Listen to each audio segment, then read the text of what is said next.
What's going on, guys? It's Bronley from Empire Barbell, and today we're going to wrap up the Greg Nuckols 28 Free Program squat segment. So we've already covered the bench and the once and twice a week squat protocols. So now we're going to go into the 3 times a week squat protocols. So real quick, guys, go ahead and hit the like and subscribe button. Hit the notification bell. We're putting out 3 to 4 videos a week, so make sure you don't get left behind.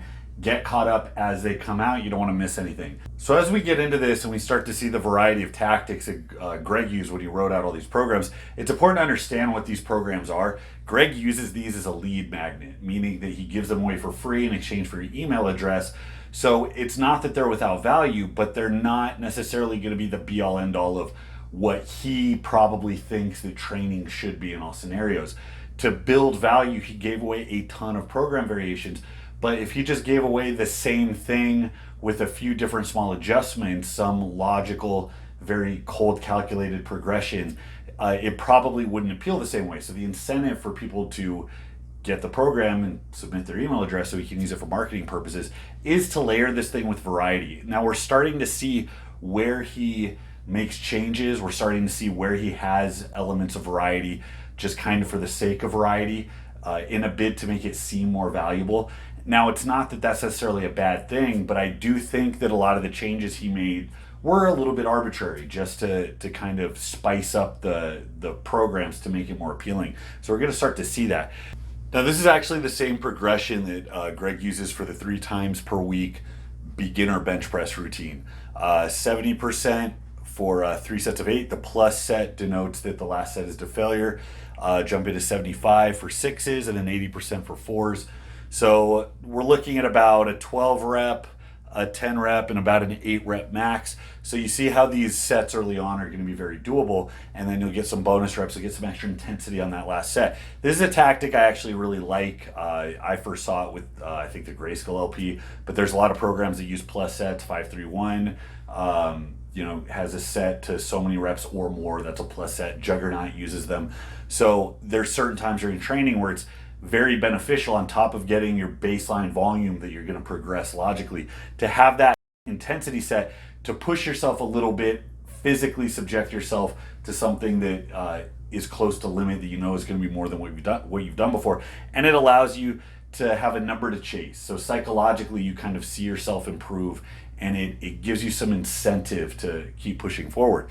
Now, this is going to look very similar, this kind of 3 session wave, because the next week you're going to repeat, and he gives guidelines to, based on how many reps you got, how much weight you're going to add, or if you're going to stay the same. So it's auto regulated that way. But this 3 session wave looks very similar to something like, say, 5-3-1, where it goes 85, 90, 95%, except it's 1 session per week.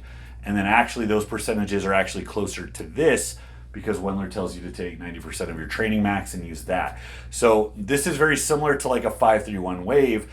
Instead of one all-out set, we have a little bit of base volume, so there's a little bit more practice there, and it's all condensed into 1 week. Now, this does look like kind of a starting strength or a Grayskull LP split, where it's a simple progression crammed into 1 week, and then you run through it. It just has the added layer of complexity where you're training in a slightly different threshold at slightly different rep ranges all within the same week. So it's kind of like a DUP thing going on. But the idea is it's 3 times a week in a very similar range each week. That little bit of complexity will actually work for more late novices, early intermediates. So instead of a linear progression where it would be simply the same sets and reps and you're just adding 5 pounds indefinitely, trying to improve on that plus set the way the Grayskull LP recommends, instead we're doing this wave. So we're kind of building up aggressively and then dropping back a little heavier, building up again.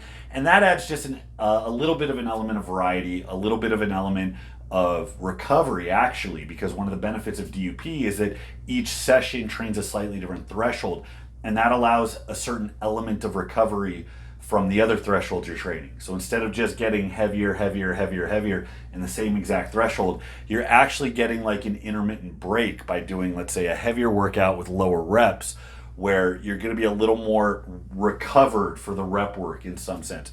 Variety, remember, is kind of a component of recovery.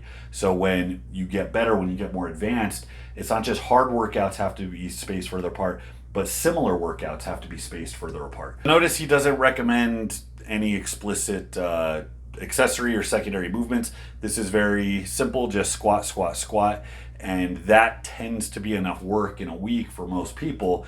Consider you're squatting essentially every other day or every third day. And as long as you're progressing, remember the important thing, you're setting a baseline and then you're progressing down. You're also going to notice this looks something like Smolov. Smolov, the main 4-week block of Smolov, it has 4 workouts in 1 week that are all in a different threshold. It's something like 9s and 7s and 5s and 3s, I believe.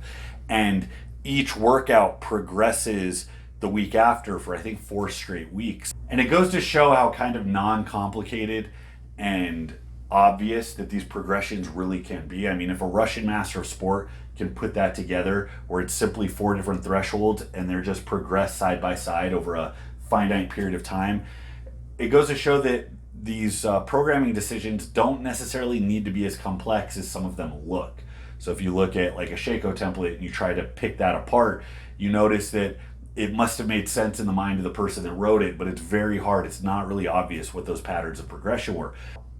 So when programming something out for yourself, it's kind of nice to know that you can have kind of a really simple, familiar progression. And as long as it's rolling forward, as long as you're making progress, as long as some metric is increasing predictably every week, you're going to progress.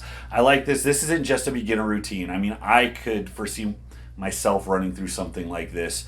It's just a matter of what your recovery is going to be like.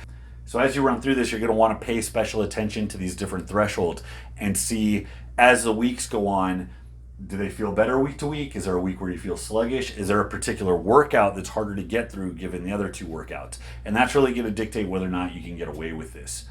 We think of novices as running things that are very simple and straightforward and typical linear progressions. It's just one variable. It's just weight that's increasing every week. The threshold is the same. The volume, the sets and reps are the same. The lift is the same.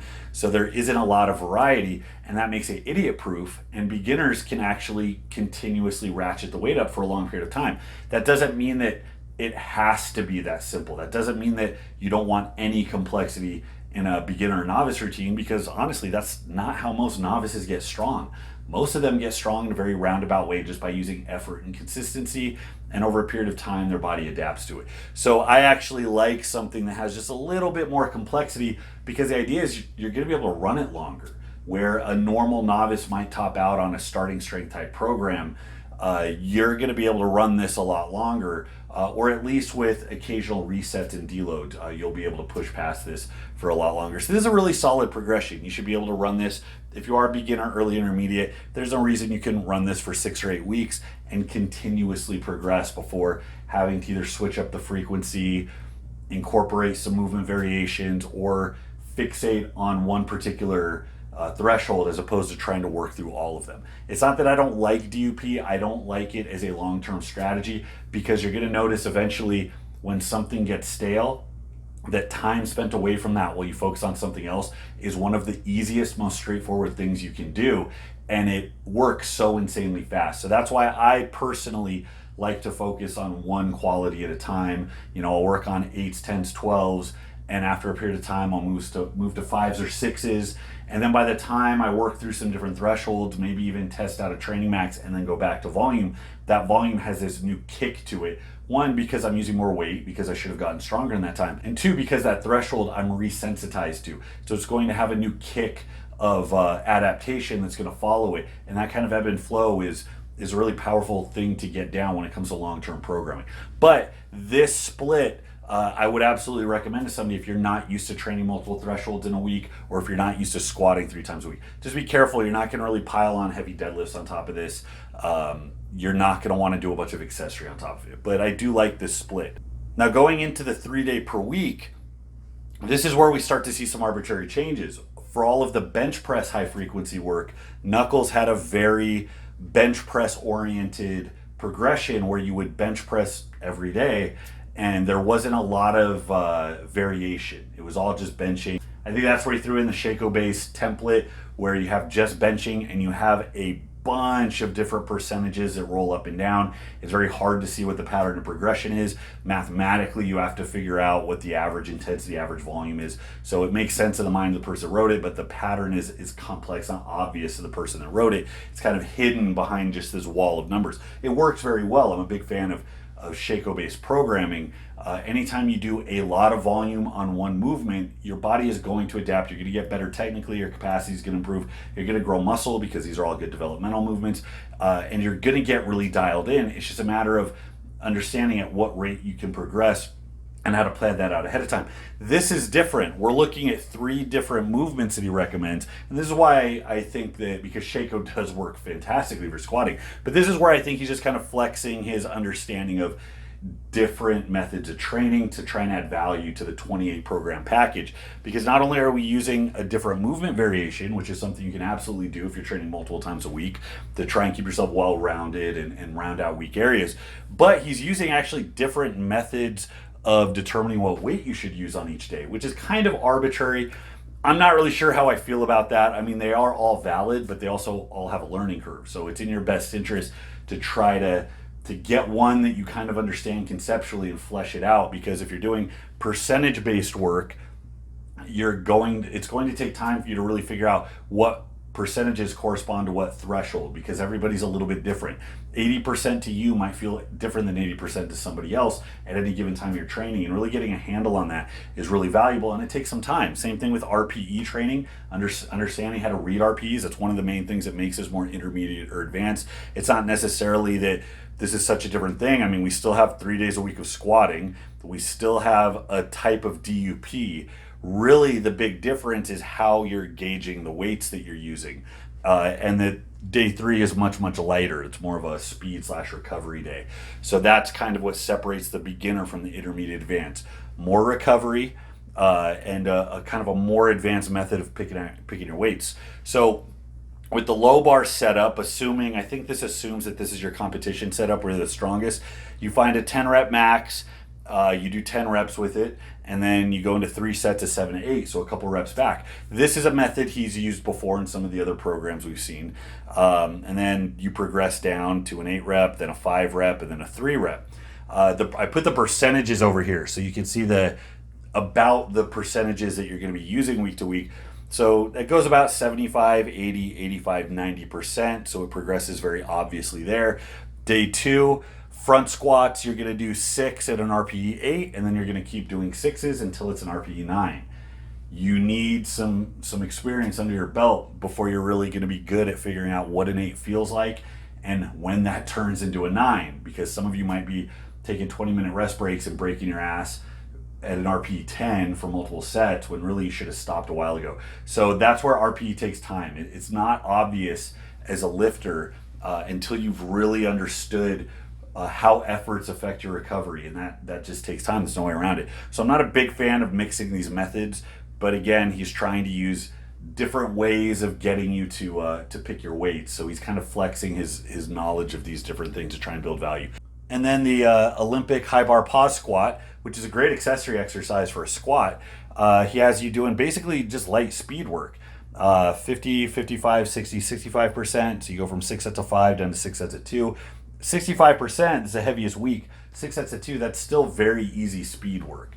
That's really just recovery work. Even high bar, even with the pause, that's not going to be challenging. So it looks like the bread and butter is to really push the rep maxes on the low bar squat, get a little bit of volume after you go as hard as you can on the first set. That's going to be really tough, especially if you're intermediate or advanced. I don't know that I could hit a true 10 rep max or even an RP 8 or 9 10 rep set and then do 3 more sets at 7, 8 reps. That's tough. That's good. I mean, you might be able to get through it, but you're going to need some long rest breaks in between. And then the other 2 days, going into the front squats, that's just a lighter movement. So that allows you to keep it kind of heavy, because even then we're going 6s, 4s, 2s. We get pretty heavy here pretty quick. And then this is the only one where he breaks the pattern on week 4. And that's because it becomes obvious that now you're getting heavy. You can recover from these hard efforts when you're at 75, 80, 85%. Once you start getting to 90% week to week, even on a secondary lift like a front squat, you're going to find you have a real hard time recovering. So this is a breakup to kind of, you hit that 3 rep max, you do basically deload work on the front squat, and then that's still pretty light, easy speed work. And then he recommends recalculating your max and going back through it. So these are both examples of DUP. You can vary so many things. You can vary, if you're doing high frequency 3 times a week, you can do the same movement and you can work the same threshold, and then you can just manipulate volume and intensity. That's heavy, medium, light. That's something like the Texas method, where you have kind of a harder volume day, let's say a heavy 3x5, then you have a reduced volume day, so it's like a 2 or 3x5 with less weight. That's just a recovery day, and then you might hit a 5 rep max on your last day, hit a top set of 5. So the rep threshold's the same, the percentages change, and the effort changes, and that's how you kind of can manipulate those variables to keep progress going and to keep your body working. So you get this practice and this total weekly volume, but you keep yourself working. This is an example of varying the threshold. So we have the same movement, we're just working in a different threshold, 8s, 6s, and 4s, and you get the bonus of that set to failure, which beginners will be able to do 3 times a week. An advanced lifter probably not going to survive those 3 AMRAPs at the end of the week. At some point, you're going to need back offset, or lighter back off work, which is what this addresses by having movements that aren't as ball busting. Front squats and only pause squats, especially lighter percentages, aren't as ball breaking. So you get kind of your heavy volume day, and then some variation to keep you well rounded and take load off the bar, which allows you to get work in without really blowing yourself out. So there's a lot of ways to do it. You could absolutely vary the movements and work a similar threshold across all the movements. The weights would change because your maxes are going to be different here, but that's an option. Just remember, when you run these programs, guys, I've said it many times, there aren't bonus points for trying to do everything. So resist the urge to add all of these elements of complexity. Personally, I would recommend this for somebody that doesn't have experience with high frequency squatting. The main reason being is that the front squats and only squats are much easier to recover from, especially given the reduced percentages on day 3. So this would be a good introduction to see how you handle a deep knee bend multiple times per week. You got basically a hard day and then kind of a heavy light day, because the work is heavier but the lift itself is lighter, so you'll still be using reduced percentages. So that's an interesting that's going to be an interesting change up. And then kind of a recovery speed work that is made marginally harder by pausing, but not a lot of stimulus is going to be there. As you start to progress, you might find that over time you condition more work, and then you can do either more sets, more substantial exercise variations, more accessory at the end, or whatever. But that, on multiple sessions a week, definitely something you want to take your time and grow into. Make sure that the frequency doesn't give you knee, hip, back problems, because if you hit the wall running, you're going to find that, okay, I've gotten stronger and I'm more conditioned, but maybe I tweaked something or I have some overuse issues that are making it really hard to carry on with my training. That's a big problem with Smolov. It's like, yeah, muscularly and neurologically it works fantastic, but that amount of work to somebody who is not tempered to it, you're going to have achy knees, you're going to have sore joints. You know, every time you drop something on the floor, you're going to have to weigh out, how important is that to me that I need to pick it up right now? And that's not a spot you want to be into. Any training that elicits a similar effect with less work, that is more optimal. So just remember that. I like high frequency work, but you just got to make sure you make it work for you. So that's all I got on this. This wraps up the squat segment of Nuckols' program, his 28 free program. Then we're going to get into the deadlift work, and it should be fun to see what recommendations he makes specifically for the deadlift that varies from his squatting and bench recommendations. And then we can try to guess whether those are really primary principles that he believes are vital to deadlifting, or if he just wanted to further continue the variation, because of course this is all speculation. So that's all I got for today, guys. Until next time, this is Bromley Empire Barbell. I'll see you.